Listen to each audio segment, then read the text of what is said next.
you're given, that's how we live it. Don't be mad at the system, it's simply how we've existed. I hear a lot of people talking like they politicians and choose to be an accountant because it's safe in a business. Not because they want to do it, just because they heard it pays. And who the fuck wants to be poor knowing that's how we've been raised? Society is getting heavy, I can feel the weight. The pressure of success is like 100 million pounds of shit.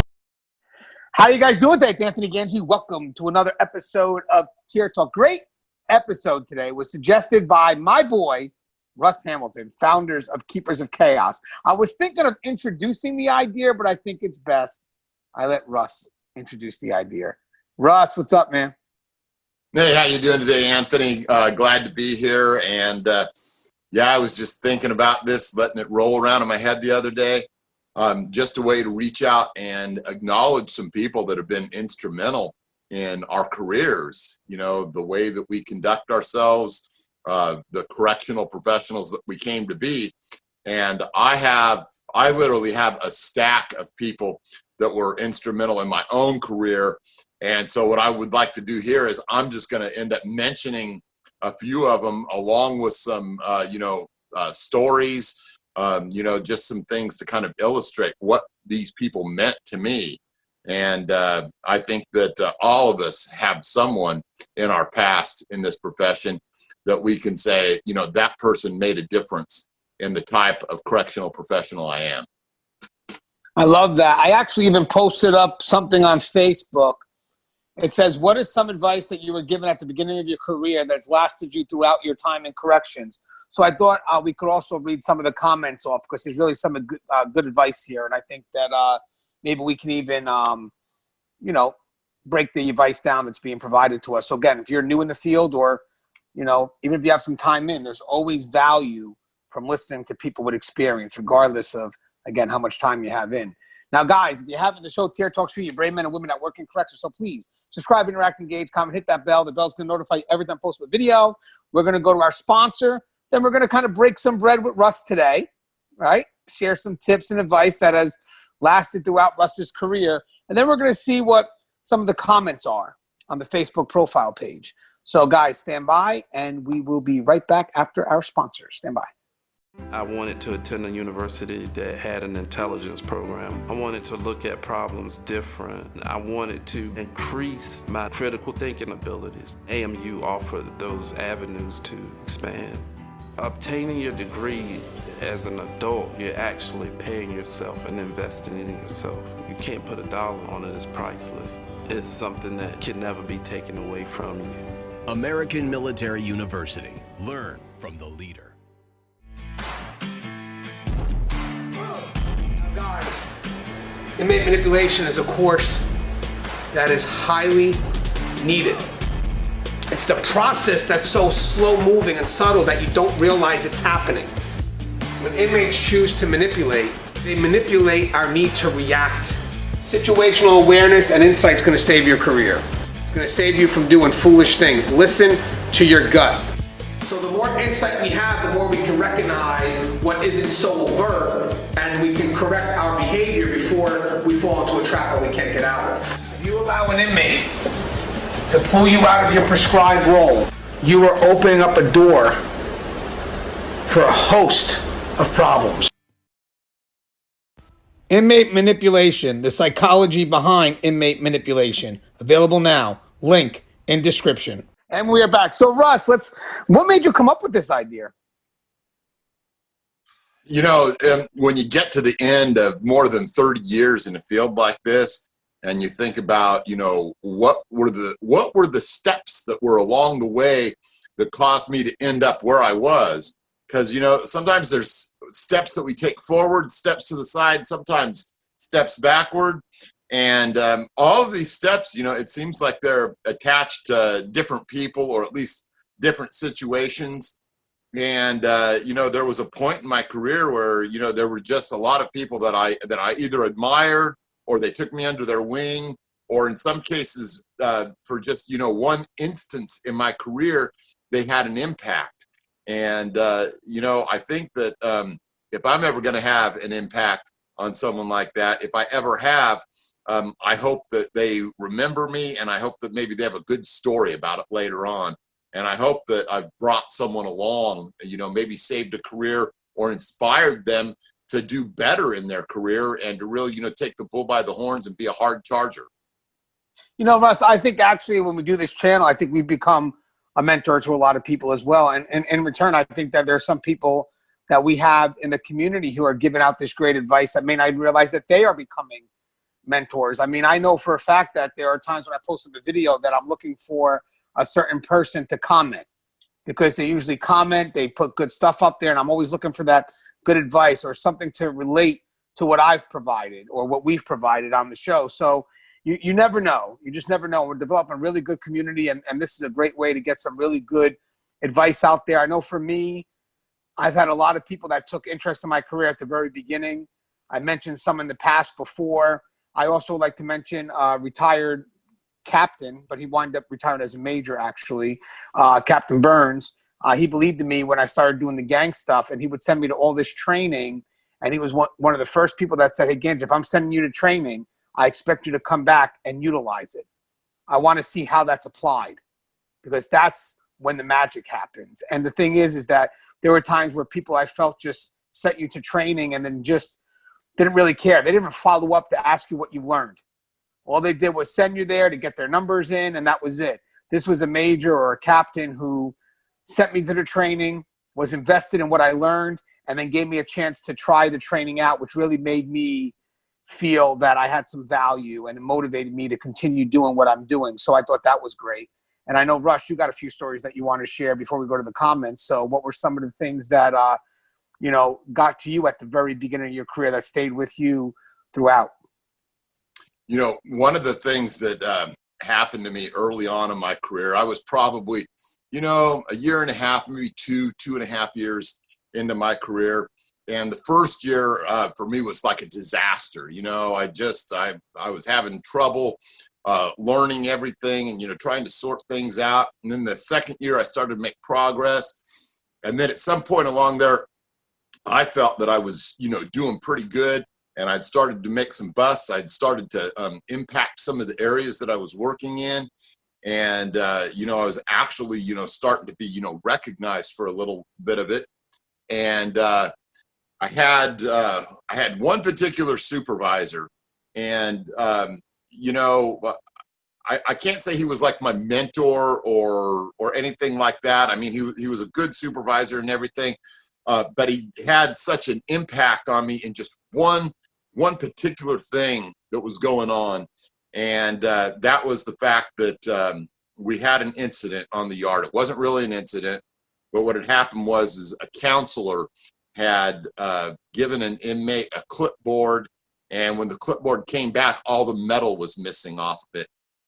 And anyway, he called me aside and pulled me aside. He told me what was going on, and he just said, go do your thing. And I went out there and I staged a couple people to start making inmates start, coming in off of the yard, and started stripping them out. And I went along the backside and snuck down there, and I found where a bunch of inmates had, thrown their lunch boxes down. And sure enough, I mean, within 3 or 4 minutes, I had the metal and I was handing it back to him. And, he just said, I told you to do this because I knew you would get me results. And, boy, at that time in my career, that was something that I really needed. And this lieutenant, his name was Graham, Lieutenant Graham at San Quentin. It was just something that I needed at that moment to spark me. And so, it's not about necessarily a piece of advice or anything like that. Sometimes it's just what you do for that one individual. And that carried me through a lot of things, because that was the point at which I realized, I really could be this impact player. I could be that guy that I wanted to be out there, finding weapons and delivering in situations and handling incidents. And that meant a lot to me. And I mean, that really carried me through a lot of my career, just having had that one thing happen. Right. You know what, Russ? For me, I agree. It's motivation. As you said, it may not always be advice, but something that motivates you. Like, again, with the retired major, I thought it was great that he was able to give me a chance to apply what I'm learning. Because again, if I'm going to these classes, if you want me to be receptive to what's out there, then you have to be interested in what I'm bringing back. I also, when I became a superintendent, I was told to learn, just sit back and observe. And the reason why that was great advice was because I was the kind of person that loved to work and loved to get up and do things. But this person told me, trust and believe, when you're in administration, work is going to come your way. You don't have to look for it. So enjoy the days where work isn't there. So that was different for me because I was always one to actively look for something and felt guilty if I was sitting there just twiddling my thumbs. But I'm actually at a facility right now where we are working hard every day. And I actually appreciate the times where there is no work because it's few and far between. So, and I remember the day she cut my wings and said, go ahead, do what you got to do and just take everything in passively because, guys, there's so much to learn just by just your interactions that you don't realize you've learned until you look back at your career and say, wow, I can't believe I've even learned all those things. Like sometimes you think that you have to study and just really be an active learner.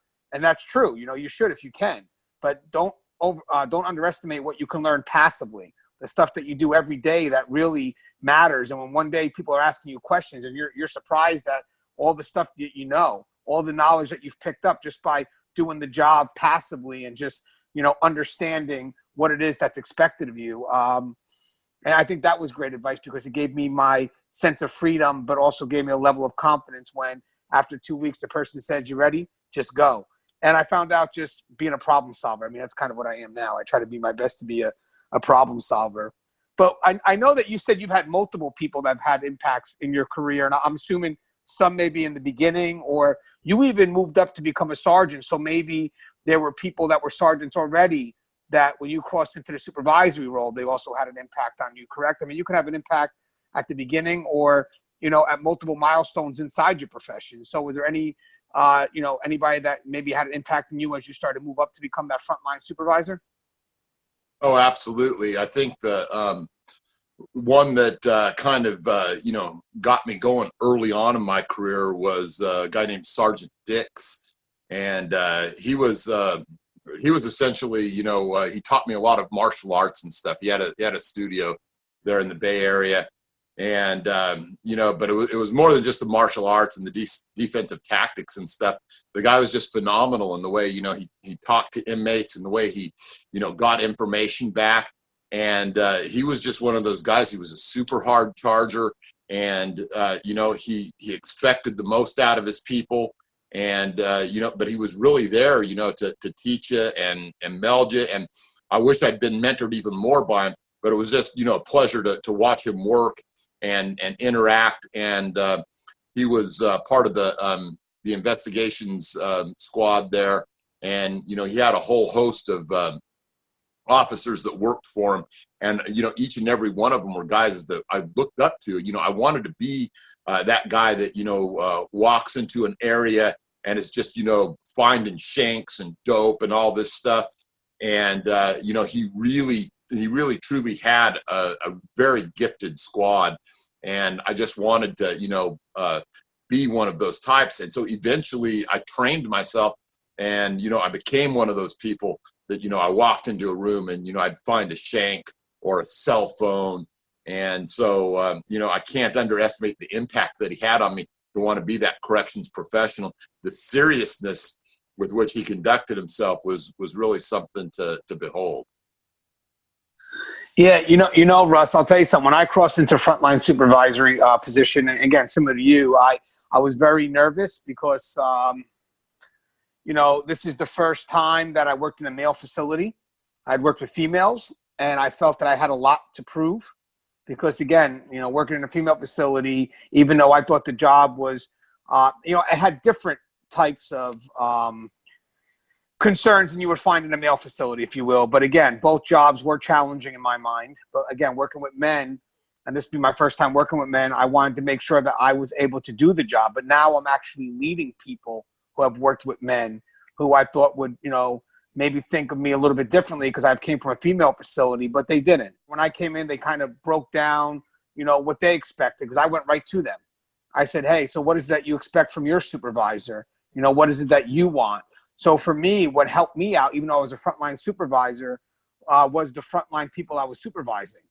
You know, I wanted to be a supervisor that they could respect, so they kind of helped lead me down the path of to where, you know, where they wanted me to be. And again, it was a good place to be because I became not a supervisor, I became a leader through them. Like sometimes people look to, you know, get the advice from people in higher positions. But sometimes actually the best advice comes from the people that are in the position right below you, because they know how best to, I guess, just meet the needs of the facility, but don't forget the needs of the people that have to do the job, to try to be balanced and to try to be that person that represents the front line in a fair way. And again, it's always tough because you got to balance management and the front line. But if you do it well and you get that respect, I think it carries a long weight. So for me, when I was a supervisor, I really was invested into my front line. And I think that they gave me a lot of advice that made me into a really good leader. So now, Russ, do you have any other stories? That I wanted to also read some of the comments that we have, but I know that you said you had a few stories because throughout your career, I mean, you even worked at a juvenile facility, and I don't think you had experience with juveniles before, so I'm sure somebody was helping you break into working with juveniles, which is a whole different ballgame. Definitely a different ball game, but you know what? I'll mention a few people that really did have some impacts on me really quick. There was a point that I was going through a difficult time in my career because I was juggling a divorce and all of the other stuff that I was doing at the time, and I had just transferred from San Quentin to another prison. And I needed a job really bad, and by job I just mean, you know, I needed an assignment that would fit me. And this particular sergeant, Dan McHugh, you know, he said, "Hey, you said you wanted the job. Come on over and do it for me." And by do it, he meant that, you know, he was going to let me loose to do what I wanted to do, you know, to make an impact on that yard, but at the same time teaching me all kinds of more stuff about communicating with inmates and about how to basically kind of how to manipulate the people that are above you that are roadblocks in your way toward safety and security. And these roadblocks are people that are, you know, lieutenants and captains and things like that. And he really taught me how to talk to those people, to put them in their place if necessary, and to conduct operations on the yard. And he really gave me a great chance. I spent a lot of time on that yard. I learned a lot on my own. I learned a lot from him, and, you know, just bless him for giving me that opportunity. And then the other real big one that came along in my life right about that time was my partner that I was out there on that yard with day in and day out, Kenny Gonzalez. And, you know, Kenny swears to this day that I taught him everything. But man, that guy, he taught me a lot. And he was the one, he just always, you know, he was the one be whispering in my ear, just, you know, break down the barriers. Don't let this stuff get to you. You can go ahead and really be that guy on this yard. And he taught me a lot about, you know, talking to inmates, talking to gang members. And, you know, I hope I reciprocated in that fashion. And, you know, that guy, we talk all the time still to this day. And I just love him for being there and for being that bouncing board. And him and I were in so many different incidents together. We had our lives on the line literally together, you know, time after time. And so, and what I really hate about the show that we're doing right now, there's so many people out there really that molded me. You know, guys like Lieutenant Rod Kirkland come to mind. After I left adult corrections and went to juvenile, you know, I thought, you know what? I know it all. This isn't going to be easy, but it's going to be well within my realm. And in some cases it was, but I ended up having this supervisor that actually taught me a lot just about, you know, talking to people and about getting the job done. And his name was Mike Arndt. And if you look through Tier Talk, you'll see an actual interview that I conducted with him. The man was just, you know, a genius with regards to being able to carry out that mission. He took that brand new department, you know, and a brand new facility and managed to hire all of the people and do this massive juggling balancing act and bringing a brand new department, a brand new facility to fruition. And I don't think that there's many people that can say they've actually done that job. And so, all these people, impacted me, made me want to be a better correctional officer, a better correctional sergeant, and, instilled in me that drive to want to, play that safety and security game to the fullest, because that's where I felt that I could really make the biggest impact. And so with between the gangs and the weapons and the drugs and the cell phones and stuff, I had pretty satisfying career, in my opinion. And so if there's anyone that I left out, it's just because there's so many, and you people know who you are, and I appreciate each and every one of you. Well, it seems like we have a lot of future guests to come on the show. Come on, where's Kenny Gonzalez? I love the show. You're talking about the show that you did with Black August. That was a great interview, right? Is that the gentleman you're talking about? I love the Black August show. It's my favorite ever. Kenny Gonzalez, I'm working on that. Another partner of mine I just talked to for the first time in probably 15 years the other day, Rich Warren. I'm hoping to get him on the show too. He was a lieutenant at Pelican Bay. And I think, there's a lot of people out there. So, we'll start going through them one by one. Yeah, I would love to see the people that mentored Russ. Because, again, you know what's funny, guys, as we talk about this, and we'll get to the tips shortly, think about this information. This information holds true. It's evergreen information. It's evergreen advice that, has carried its weight throughout the many years. And I think that's why we wanted to have this dialogue, because, I think that we lose a lot from those that, retire when they're done, and the experience is gone. And what we want to do is we want to try to do what we can to hold on to that, because that experience is still needed. If you're new in this field and you're training next to someone that has, let's say 25 years in, man, get close to them, take whatever you can from them, because I'm telling you something, they could tell you something that one day you'll be in your 25th year sharing that story, and it would still be just as valuable as it was when you heard it 25 years ago.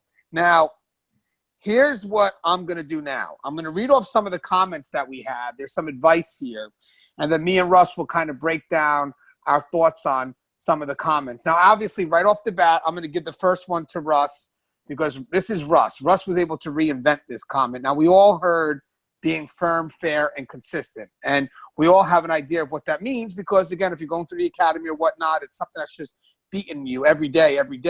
But Russ came out with a very good perspective, and that's why we have Tier Talk. That's why we have Keepers of Chaos. Russ has been able to break down a very good perspective of being firm, fair, and consistent. So, Russ, with that said, how was it interpreted, and how do you interpret it? I hear it so many times. I see it given out so many times. For those of you that don't know, I hang out in a lot of forums because, sometimes I just like to discuss things. Sometimes I like to throw in my 2 cents worth. But I always see it time and time again, these people that, what's a bit of advice? And someone will throw out there, hey, firm, fair, and consistent. And I hate that, man. I hate it. It drives me nuts, because the way that I view it in particular is that a lot of people are saying it, yeah, that's what we do. We do that for the inmates. And to me, that's 180% wrong. Yes, we need to be firm, fair, and consistent. The reason that we do it for ourselves. We do it so that we're able to mark the guideposts in our career so that we don't go astray, so that we're the ones that, are carrying the fire, so that we stay within the bounds of policy, procedure, and the Constitution and our oath, right? Those are the things that keep us from going astray. So we're firm, fair, and consistent because those inmates, they don't deserve any of that. We extend that to them as a courtesy. We extend that to them so that we keep ourselves professionally safe, so that we keep ourselves, within the guidelines of humanity, because there's not very much humane or human about some of these inmates. If you've worked there on some of the places like death row, or a lot of lifers, you know exactly what I'm talking about. And that's not to say that we in any way abuse them or do anything cruel or inhuman. What I'm saying is that firm, fair, and consistent are for us. Those are our values. Those are the things that we keep for ourselves. Anyway, that's my particular take on it. No, Russ, I agree. I think keeping consistent with yourself also gives you a good mindset. I mean, that helped me throughout my whole career. But again, it was funny because when I was thinking about being firm, fair, and consistent, especially it's the consistency part, it was how I delivered the message. But the key is I can't deliver a consistent message unless I'm consistent with myself every day. You know, what do I expect from me? It's not about what the inmates expect from me. It's about what do I expect from me. Then I can go ahead and be consistent with what I give with the inmates. A lot of the times when people look at firm, fair, and consistent, they're looking at the inmates' expectations. That's not the case, Russ. You spelled it out clearly. That's our expectations of ourselves. So then we can go ahead and be firm, fair, and consistent. And not even just with the inmates, just with our dealings in that working environment and hopefully in life as well, because this job will shake your foundation. So hold on to that, because again, being firm, fair, and consistent may not always relate to how we deal with the inmate population. It's really how we need to view ourselves, because that's the foundation. And I love that you brought that up, because remember, for a while I thought it was the other way, and then you just came out and gave that vlog that one day, and I think it was spot on. I hope more people hear that. Now, this is some of the advice that was sent our way. Now, remember, when I posed this question, I posed it to on my Facebook profile page, and this is coming back from those that had mentors that gave them advice at the very beginning of their career, and it just carried them a long way. So, guys, if you have a chance, listen to this. We're going to speed right through these, but I think there's some that we could break down. I pulled out some of the most important ones. So, this comes from Trudy Jean, first one right off the bat. I'm sure Russ would agree. Don't get into a pissing contest with inmates. Yeah, absolutely. You know, there's no two ways about it, that you're the one giving the directions and they're the ones following those directions. If you start to, devolve into that situation where you're starting to bargain for give and take, there is no give, there is no take, right? The only thing that you should be doing is giving that directive out. Now, does that mean that we have to do it from a position of, you better do this, or a position of shouting, that just makes it worse, people, right? What you got to do is you use the tools that you've been given to carry out and make that inmate comply one way or another. But at the same time, you have to stay within those bounds of policy and procedure, and most of all, good correctional practice, which is something that you only get with experience, right? So once you've got to that point where, it's all this pushing and shoving, giving and take, only of a verbal type now that I'm talking about, you've lost it. You've already lost that particular fight, and it's very difficult to get it back from that point. So don't go down that road. Don't ever go down that road. Stay within the professional guidelines. Like I said before, in this case, what are those professional guidelines? Firm, fair, and consistent. Are they for the inmate? No, it's for us. That's for us to be able to stay within policy, procedure, case law, that kind of thing. Right, and I like what Russ is saying. Guys, the pissing contest with the inmates, this is one of the ways inmates challenge you. So if you're going to go back and forth, you're losing the game. Literally, this is not a win-loss. Eventually, we get the win. I mean, that's just how it is. We don't lose. Eventually, we get the win. But in the long run, don't go the back and forth route, guys, because that's exactly what they want. They want to push your buttons to that point where you do explode. And again, when I talk about inmates, I'm talking about the ones that really aren't trying to invest in the time and do what needs to be done to change their life. I'm talking about the ones that challenge the directives and challenge anything that could put them onto a better path. So again, I think that's great advice from Trudy Jean. David Still, I think this is really great advice, Russ, and I love your interpretation on this. We don't get paid to supervise good employees. There's a lot to think about in that little thing. The supervision comes a lot more in depth when you're having to supervise the not so great employees, doesn't it? That's where the rubber meets the road. That's where the real pay counts.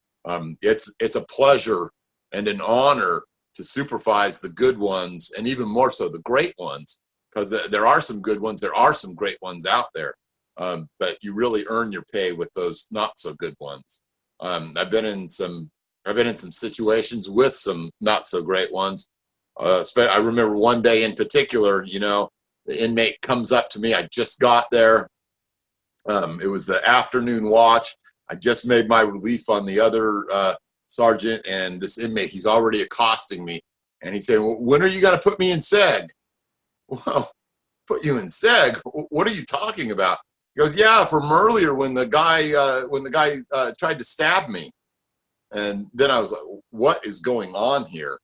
And I had an officer that had been involved in an incident where an inmate tried to stab another inmate, and he hadn't bothered to tell anyone about it. And yeah, did I earn my pay that day? You bet I did. So did the lieutenant that I passed it off on to. Just kidding. Anyway, yeah, that's a great point. I love that saying, and I'm going to steal it and call it my own. You know what's funny, Russ? For me, when I was a supervisor, I realized that a lot of things run automatically. Don't micromanage. Let the ship run unless you need to get involved. I mean, that's the thing. But the advice that David still mentions is spot on. You know, if you, again, I've been blessed to work in areas where, you know, I have good employees. They're devoted. They do what's expected of them, and I kind of leave them be unless there's a reason to get involved. And for those supervisors that feel that they have to micromanage every little thing, guys, then you're not taking the supervisory role, because the biggest thing about the supervisory role is taking responsibility of the outcome of those frontline professionals, which means that you do have to step back and let them do what has to be done unless there's a reason for you to get involved. But again, it's a reason to be constructive and teach them so they can eventually go their own way. You know, like for me, when I was crossing into the administrative position, I mentioned earlier in the show, my boss clipped my wings so I could fly off. You know, but she wanted me to take my own path because, again, you're developing them into being future leaders. If you sit there and micromanage them, you make them hesitant, and it doesn't give them the power to take responsibility of their choices, which is the first step in becoming that supervisory role, because eventually you'll have to take the responsibility of other people's choices. And I find that for those supervisors that micromanage, I think in some cases it could also be because you're afraid to take the responsibility of work that you haven't done yourself, and you have to be able to let that go. So I really do think that's great advice coming from David Still. I'm going to speed through a couple of them, Russ. Just tell me if there's something that you want to attack. But we have Not Everyone's Got Your Back. We also have Look, Listen, and Learn. Every day is a new day in this field. We also have from Lapeer, if you bring up your personal business, everyone feels they can talk about it.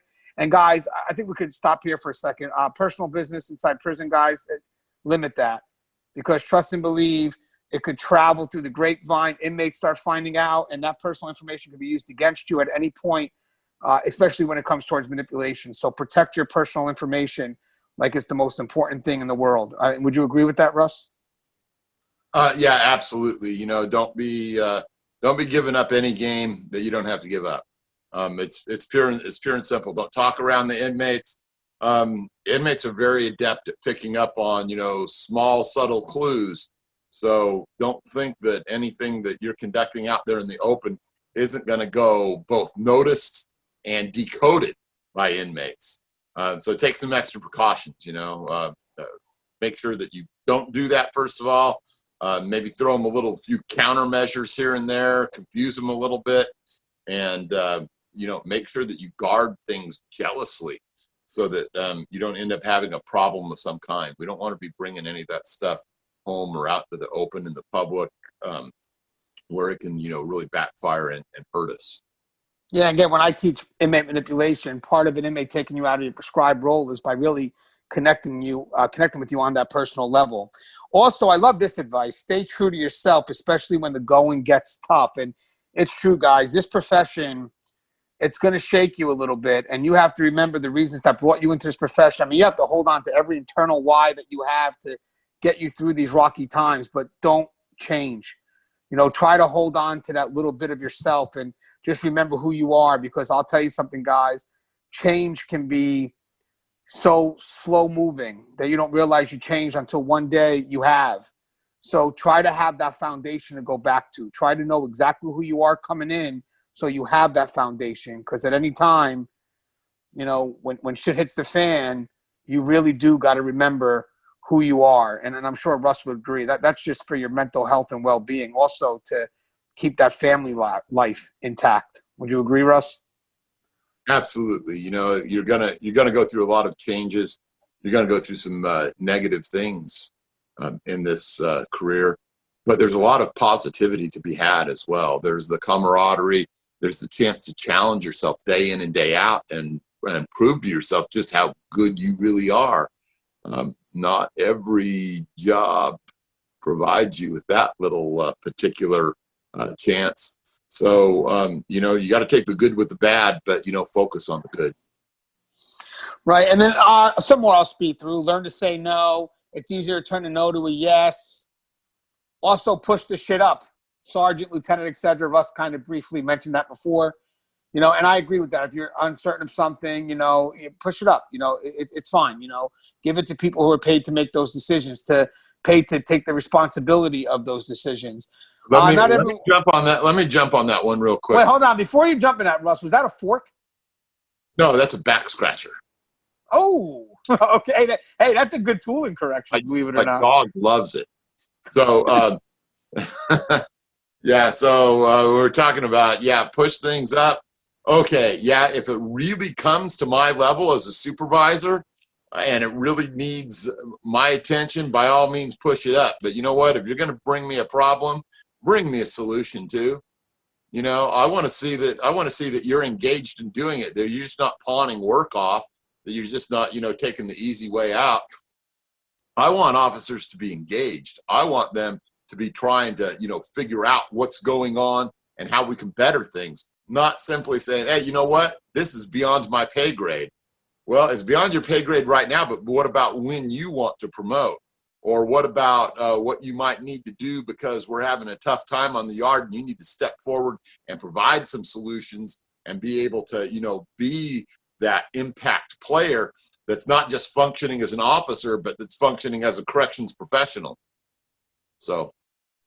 No, I agree, Russ. That's why I said when you're on shore, push it up. I do expect people to handle things in this profession. I mean, work in corrections, you got to have that ability to adapt and adjust. That's at any level, at any department. You got to have that ability. So I agree. Every time you go to your supervisor, you want to give them some solutions, and they kind of help, you know, figure out what solution works best, or, you know, maybe they have to make a new solution. But the key is that you have the attempt.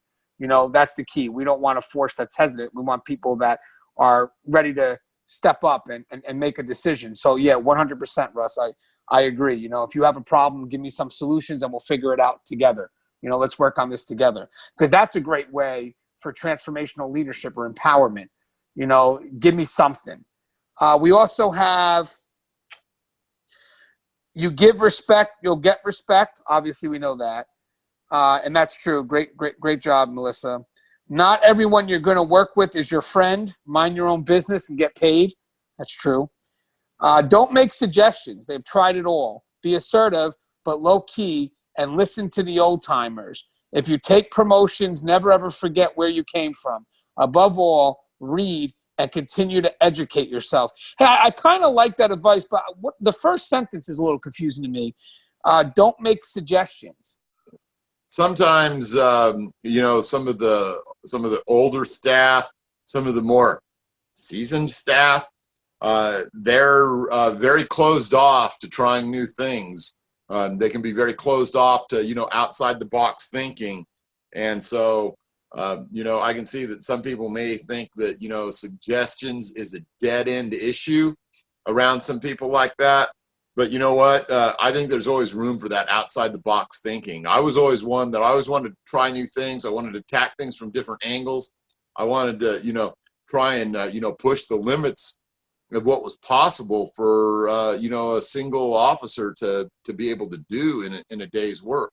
So, you know, I'm not against suggestions. You know, sometimes we don't always have the ability to even take a good suggestion and run with it, though, because we're so short-staffed, because we only have, you know, 8 hours in a shift or 16 hours in a shift.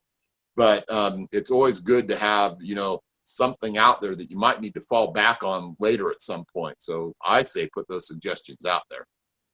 Yeah, I kind of disagree with that first part, but the rest of it's good. be assertive, but low key, and listen to the old timers. If you take promotions, never ever forget where you came from. Above all, read and continue to educate yourself. Plus, I also agree that suggestion, especially when you have the newcomers come in, that also deals with the evolution of corrections. If we're not open to suggestions, we're not going to evolve. We're going to stay kind of stagnant. So I do think suggestions do work. I don't want to get caught in old ways if they no longer work. And hopefully, if there are old timers, they're open to that, because again, it has to start somewhere. So let's keep evolving. As things change, let's go with the times. We can't always be resistant, because in the end, at this point, we'll just be left behind. So get involved. Above all else, guys, don't be or don't become a hater. If there's someone who's operating at a level above, and they're trying to go above and beyond, and they're trying to work angles and figure things out and provide solutions and stuff, don't be an impediment to that. Don't be trying to think that that they're just trying to brown nose, or that they're just trying to promote or something like that. Because I've seen it so many times, and had it thrown my way before. I've had guys in the union upset with the way that I was conducting things on the yard, because some other people were upset because they felt that they were being shown up. Don't be that. If you want to just stay in your lane, but quit signaling to other people. If you don't want to be that person that's out there, that's making an impact, that's doing all this stuff, at least don't impede someone else from being that person that wants to be out there. Be that impact correctional officer. Be that person who's trying to really, take the bull by the horns as far as safety and security. Don't hate on people. Don't stand in their way. Right, and they also keep a positive attitude. It's easy to get caught up in negativity in our environment, and I agree. Guys, as I said before, this is a very tough profession, but there's an importance to what we do. There's a value to what we do, and sometimes the environment, it rips us away from the value of the job that we have. Just remember, no matter what, that the service that we provide has an importance. It has a value, and not everybody can do the job that you do. So just remember how important it is, and I promise you guys, if you see the importance of the job, no matter how rough times get, then you'll see the value that you have in doing that job. And to me, that carries a lot of weight. It really does. It's carried me through 18 years, through the toughest of times, because I know what I do has value. And I'm not looking for other people to appreciate it. I know what I do. The appreciation comes from within myself, and I will not allow anyone to rip that from me. That's what I hold on to. That's for me to protect. Denise says, never cry in prison. I have never cried in prison, but in my car on the way home. That's pretty funny. Don't ever lose your sense of humor. That's true, guys. We are going to see some crazy stuff. Actually, we may develop a dark humor. Correct, Russ? Yeah, everyone has different ways of dealing with things. Sometimes the dark humor is woefully inappropriate. Try and refrain from that. I've engaged in it before. Sometimes it was very funny, and sometimes the room just went silent. Do your best, but understand that you may not always be playing to the right audience with that dark humor. Well, and I like this simple advice too. Don't do dumb shit. Good job, Melanie. I mean, that's just convicts are not your friends. I mean, it's advice to live by, and we think it's so simple, but yet it happens. People do dumb shit, and people trust the inmates more than they should. And the funny thing is, the person that wrote "Convicts are not your friends," he was quick to say that. Well, a gentleman responded. He goes, "Man, it's so funny when they're walking those officers out, and everyone asks who told. And it's like the inmates, you fool. The inmates are the one that said something." We also have. I like this actually. I think this is cool, and it's very balanced. It comes from Greg. Be nice until it's time not to be nice, but don't be too nice and get ran over. There's a balance. Like, we could be professional, we could be courteous, but at the end of the day, you're not going to walk all over me. If I say something, it is what it is. Correct, Russ? Yeah, there's, I think I've probably given this particular piece of advice a million times now. There's a time and season for everything in corrections. And there's a time to cut an inmate a little bit of slack and to be a nice guy and maybe get him a phone call or something like that. And there's a time to be hard as nails and ready to, sweep his legs, put him face down in the dirt, get him cuffed up because he presents a threat to the safety and security of the institution. All right. So, but you know what? That way, the safety and security and being hard as nails, that is not for every situation. But then again, neither is the, nice, warm, and fuzzy. You know what? Figure out what that particular situation calls for, and then bring that part of your personality to bear. Because if there's one thing I can't stand, it's a soft officer. If there's one thing I can't stand, it's an officer that thinks that every single problem is a nail and that he's the hammer. All right, let's be smart about this stuff. And smart means that fewer people are apt to get, hurt and end up having to, be on disability for the rest of their life, or worse yet, end up dead. Roger Ford would agree with you because he says right at the beginning, don't be a hard ass.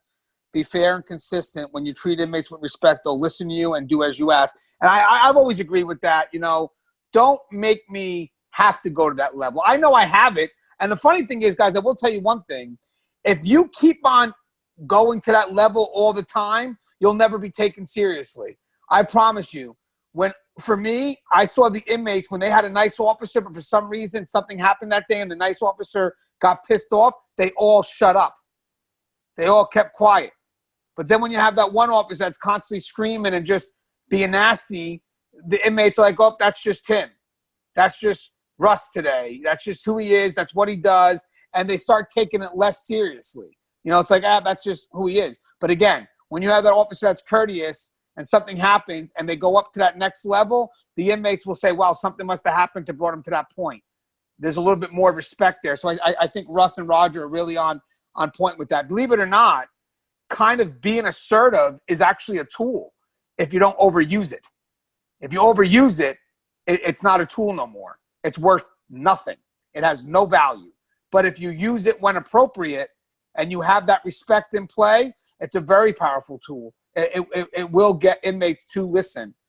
I like what Ketty says. Don't take anything personal and study what governs you in black and white. We talked about that, guys. This isn't a piss and match with the inmates. You mentioned at the beginning, and know your policies. Because even if you have to deviate from policy, you can explain it from starting where policy failed.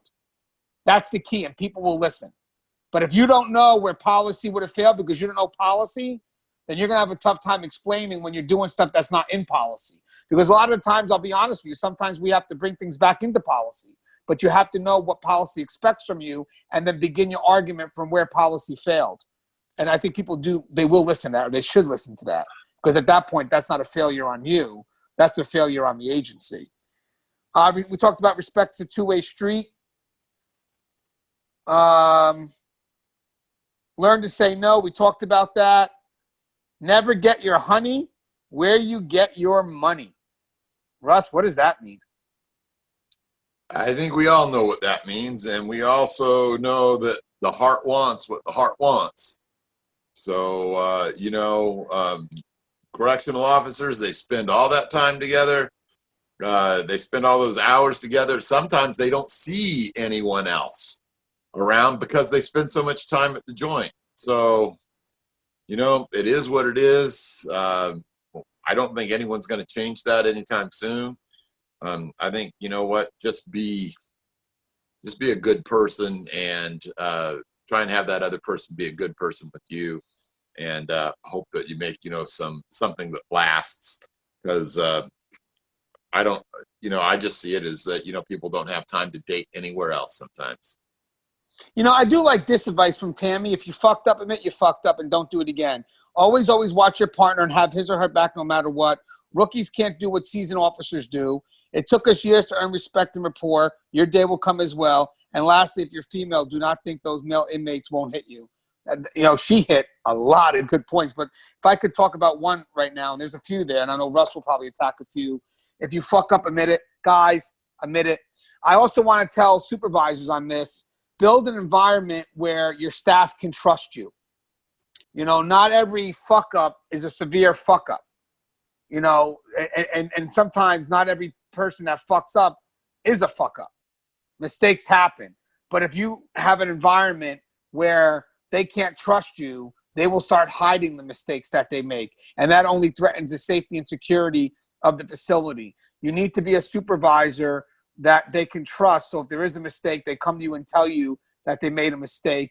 And again, you know, with that said, you can be constructive unless it has to kind of lead into a serious discipline, depending on what the mistake is. But don't be quick to go to that pen and paper. Understand the context of what happened, understand the employee, and just have that trusting environment.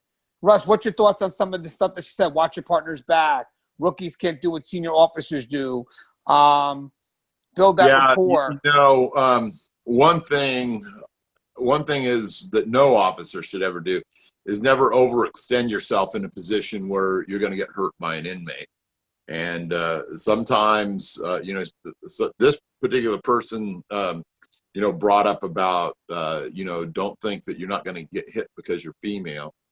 There's a lot of, and I've dealt with, and it's more prevalent in some institutions than others, but there are some male inmates out there that hate females, and they don't bat an eye at doing that. I was involved in one particular incident over a number of incidents over the years, where one particular inmate charged a female lieutenant from the back and smashed her into the concrete, broke orbital bone, part of her jaw, and things like that. It was a really very vicious attack. So don't think that anything that you've got can be used as some kind of, you know, magic wand against an inmate, that they're not going to attack you. Never assume, and I see this all the time, one of those things, again, in all the forums, that people think that this so-called word respect grants you the ability to, you know, walk unscathed. It doesn't. You're going to be put at odds with inmates. And some of you are going to be put at odds with inmates constantly because of the type of atmosphere that you're in. And so-called respect doesn't gain you anything. You know, I told this story before about inmate, the Night Stalker, in fact, Richard Ramirez. My buddy asked him, well, why did you cut that girl's eyes out? And he said, well, you know, she just had really pretty eyes. And the point of that is these inmates, they don't operate at the same level we do. They're not giving and getting respect. You have to be ready for anything. And so, you know, that girl that he killed and cut her eyes out, he didn't kill her because she didn't respect him. Some of these people are just, you know, absolute predators. So think about them in that sense, treat them in that sense. You know, try and establish yourself as being someone that you can deal with them fairly, but don't think that that gives you a free pass, because they're criminals and criminals break the rules. Right, and Jeremy Wallace says something good. We'll always win our fights. The key is learning when and where to pick them, and we talked about that. I agree with that 100%. You know, be strategic in when you decide to step up and have to do something. Unless emergent, there's always time to get them, you know, if need be, if they're breaking the rules. I like this from Wayne Sanderson. I want to know what this means to you. You see only what they show you. They see only what you show them. See more, show less. Yeah, you know, that's part of the game that we're talking about, some really more advanced angles to corrections. You know, there's things that you can do with regards to inmates as far as misdirection. Just, you know, what your game is at the moment, maybe to try and, you know, increase your tactical advantage towards maybe pulling off some kind of a search, or being able to get them into a position of disadvantage because you're about to have to take them into custody because, you know, maybe they're being locked up because they're a gang member, or maybe they've just been in a fight. There's a lot of, you know, different angles that you can play with the mental aspect there. Just don't give away all of your hands. You know, don't show them what your cards are until the last possible instant. Be advised that the things that they're doing, they're showing you their hand all the time, and everything that they say and do, their body language, the circle talking that they do, If you're able to read that stuff, you can make a huge difference. I've had inmates all the time give away where contraband was. I've had them give up, all the time about, just how angry they were. And they didn't seem angry, but I picked up on it, and I knew that they were going to maybe take a swing at me. And because of that, I managed to dodge compared to all those times that I wasn't able to dodge. But, and Wayne Sanderson's exactly right, man. It's playing chess, not checkers. You need to be able to see beyond the layers of that onion. You need to be able to understand there's games within games within games being played. And you know what? If you're not involved in the game, it's going right over your head. Right. And by the way, well said, Russ. And I like James. He says, don't bring shit in for the inmates. Don't fuck the inmates, and don't do anything negligent that will result in an inmate's death. That's very important advice. Let me hit on that a second, because I got a little sidetracked on one thing that was said earlier about someone talking about, somebody told. You know what? If someone's bringing in something and somebody tells and you're offended by it, you need to be fired too. There's no room in this profession for any of that kind of nonsense about snitching and whatnot. Stand up for what you've done, stand up for what you do, and, don't stand up for any of these people that are bringing us down. I fought long and hard the last few years trying to bring something to this profession, that we don't need people knocking it back down and deciding that, we need to operate on that, that knuckle dragging level that we tend to stay at over the years. This is a great profession. This is really, really something to be involved in. So, let's stay professional, be professional, and, don't involve yourselves in bullshit stuff like doing favors for inmates, bringing stuff in. First of all, it's not worth it. Second of all, you know what? If you do that, you're a piece of shit. Yep. And I think at that point, you've literally chose the side that you're on. I mean, you're in an environment where, we're trusting you to do the right thing, and now you're bringing in contraband, which could eventually be there to take me out, take Russ out, destroy the safety and security, destroy our ability to go home. So whatever your reasoning is, it's a selfish reason that is nothing past yourself. That's the key. And at that point, I have no problem turning you in, because you're no longer family. Sorry. It is what it is. And I'm sure everybody would agree with that. Russ, being a big guy on searching, I know he'll love what Rick Gates says. Watch the sheep. They always know where the wolves are. That's right. Boy, I can't tell you the number of times where just looking at where someone's looking has just given away where every little bit of contraband is, their body language, everything else. Everyone thought, hey, the Hamilton must have a lot of snitches. And I even think some people got beat up over the years because people thought I had a lot of snitches. I almost never used snitches. I did in some very specific instances, but for the most part, man, if you want to know where the contraband is, the inmates will give it away just by what they do. And that's right. They're a bunch of, wolves among sheep, among wolves in there. Fortunately, we happen to be the apex predator, though, in that we're neither sheep nor wolf. We're the sheepdog. And we have what's necessary to get in there and stop bad things from happening and intercept contraband and all kinds of stuff. As we go through, we still have a lot of being firm, fair, and consistent, which we know that holds a lot of weight. Again, inmates are not your friends. Just do your job. Be respectful to everyone. Never, ever trust an inmate. Heather Eileen says there's no secrets in jails. We know that. Jails are prisons. We talked about separate your personal life from your work life. Let's see. We also have, I like what Michael Rosenthal says. This job is not designed to tell you who you are. And I agree with that 100%. You better come in knowing who you are. And we touched on that before. That was a great way of wording that, Mike. I agree with that 100%. I know a lot of people here that work this profession that change when they wear the uniform. I mean, change to a point where it's rather extreme. And I'll tell you something, man. You'll get called out immediately. In our profession, the uniform doesn't protect us as much as it would protect police. I know it's a different era right now, but for the most part, people don't really interact with the police every day. So there's not, there's that initial reaction that you get when you get pulled over, the sirens, there's that level of, could be fear. Like, what did I do? What's going on? But when you're in corrections, these inmates are conditioned to the uniform. It doesn't bring them out. It doesn't bring them out that same, it doesn't bring about that same level of fear or maybe respect. I mean, again, different culture now. It's hard to say that, but it doesn't bring that level of fear because, again, they see it every day. So they see easily past that uniform. So we don't have that uniform as that first layer of protection.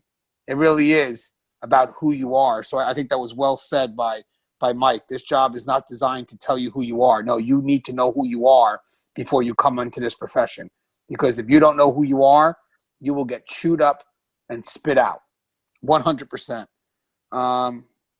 There are exceptions to every rules, except one: security always trumps medical. That's what Lori says. I'm not 100% with that. I don't think Russ would be 100% with that. I think there's a balance. I think what we can say on that one, Anthony, is that safety does always trump that. The times that we get at odds are is when there's misunderstandings. We've got to understand that medical has a job to do as well. And what we need to do in order to make things safe and secure is we need to figure out what our tactic is and what our strategy is going to be to implement that, to bring whatever medical's concern is into the fold. So I think that's maybe the best way to put it. Yeah, no, you're right. I was going to get to that. What I was going to try to say is, guys, it's not really about one trumping the other because we're working together. So we don't want to look at things that way. It's a partnership. It's an understanding of what's expected from me and an understanding of what's expected from you. I believe that, yes, there are going to be times, obviously, of course, security is going to be paramount, but we have to make sure that we also listen to the goals of what medical has to achieve. And then, again, try to make an effort to work together, because vice versa, medical is going to understand that there are things that they need to do, but they're going to have to understand the concerns of what safety and security needs. So if we're always jockeying for position as to what is more important than the other, then we're never going to work together. What we need to do is try to understand how we can work together to solve that. And I think that really holds a lot of weight in the long run, because I've had issues sometimes where I had to do something, medical had to do something, and now because we both think it's a priority, we're at a stalemate. Nobody's moving. But with that said, if I try to get an understanding of what medical needs and they try to get an understanding of what I need, and it's not about who's on top, but rather how do we work together, then you see movement. Then you see it's starting to happen, because as we do it, we're doing it in consideration of the goals of what the other department may need. And again, safety and security, save a life, it's tough. Because nowadays, look what happened just recently in North Carolina with John Neville. So nowadays you have to be courteous of all perspectives, which means that if I'm doing something in an effort to help the other department. So if I'm committing to a level of safety and security, it's only at that point to help medical do what they need to do. And if medical has to get something done, they know they have to be compliant with safety and security. But if we're looking at it solely as medical has to do this, and then on the side note, custody has to do this, and there's no effort to bring the roads together, that's a problem. And that's when you'll see there'll be negligence, either from medical side or from custody side, but ultimately it's going to hit the agency. So we make an effort to work together and not look to see who trumps what, but what do you need to get done? What do I need to get done? And let's do it together. Some of that angst is born by bad situations that arise or have arisen in the past, where that whole angle of safety and security, has been, sidelined or attempted to be sidelined by some people. That's just a matter really of, fixing it with training and helping, medical understand what that particular worry is, that particular, concern about, why are we adverse toward what they happen to be doing or wanting at the moment. Right, and again, that comes with communication and understanding. You would agree, and again, just to speak on that, the other side, the same thing with custody, understanding the goals of medical. So again, working that relationship out, it really does matter, especially in the long run. And it's funny because that little partnership, because here's the funny thing, when we go through those emergent situations and we step up and we do the right thing, we're going to be quick. We should be quick to get that accommodation, that recognition, and that partnership. It's beautiful.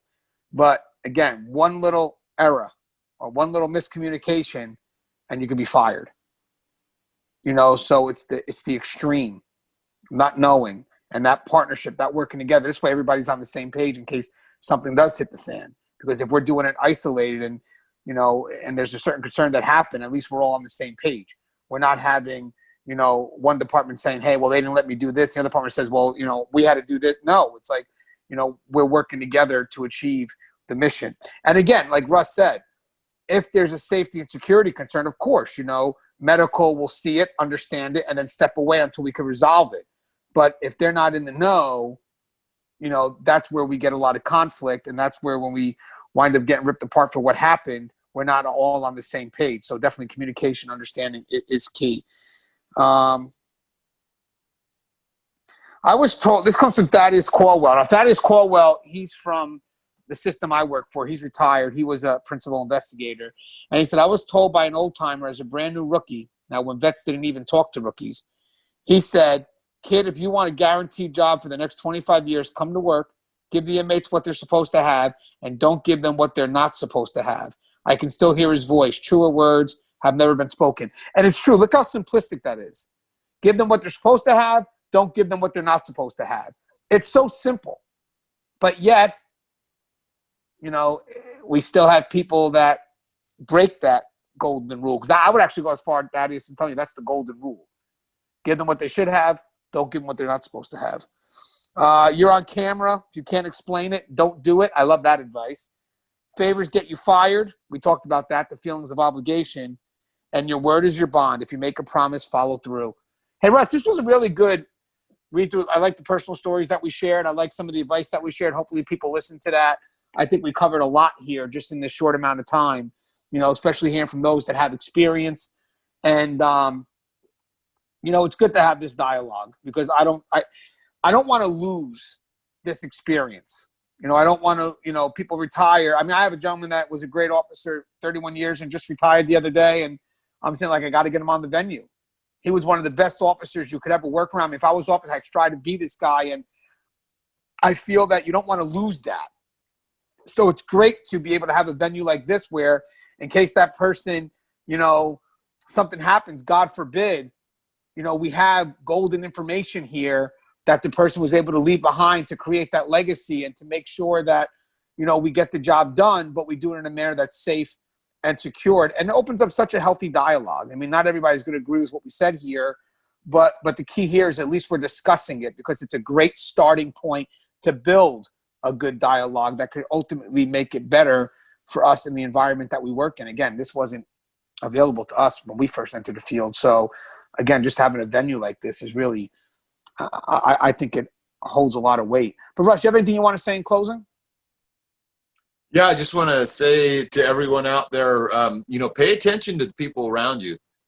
Some of them are going to have your best interest at heart. Some aren't going to have your best interest at heart. And some people aren't going to know the difference. The real difference is what you do with each of those 3 different pieces of information right there.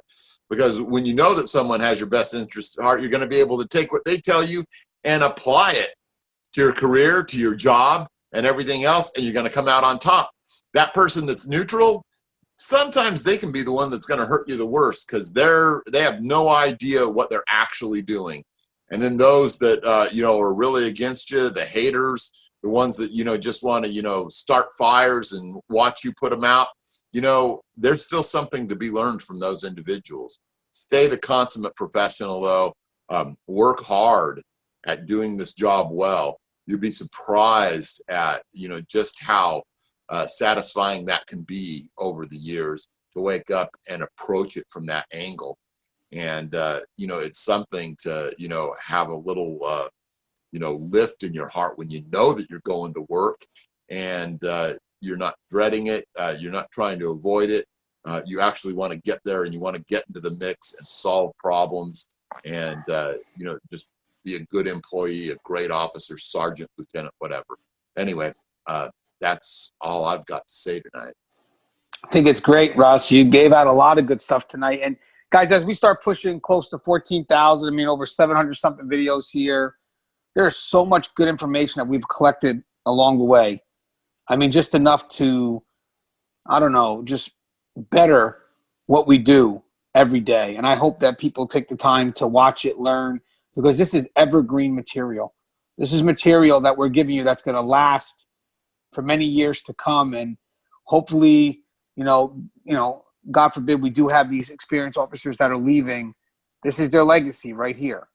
These are the stories that they've told and will continue to live on long after they have taken their next step to where they need to be. So, you know, never undervalue what's being provided here. Because, again, I didn't have this. Russ didn't have it. And as I'm moving in this profession, as I'm starting to get closer to the end of my time, I really starting to see how valuable this is. And also how valuable it is for the people that provide it. Just continues to give them the worth that they deserve. Heroes. All right, guys, if you haven't, the show's Tier Talk. It's for you guys, brave men and women that work behind the wall. So please subscribe, interact, engage, comment, hit that bell. Bell's going to notify you every time I post a video. Stay safe.